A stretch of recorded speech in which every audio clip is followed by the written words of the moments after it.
Hello everyone, how are you doing? This is MD Tech here with another quick tutorial. In today's tutorial I'm going to show you guys how to delete blank rows in Excel.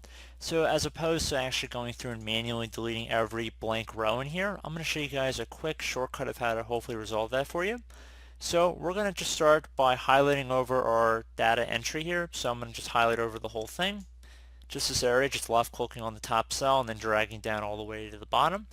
And then you want to tap the F5 key on your keyboard very lightly. You want to get to this Go To prompt right here. And then you want to left click on Special.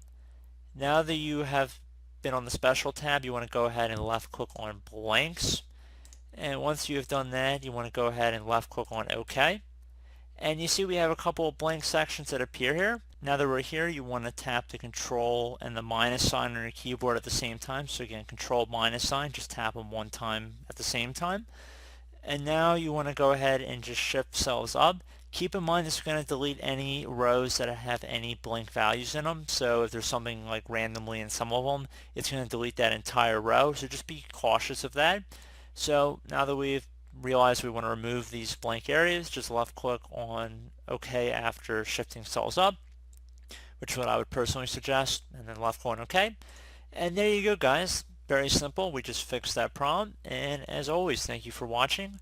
Do hope I was able to help you out, and I do look forward to catching you all in the next tutorial. Goodbye.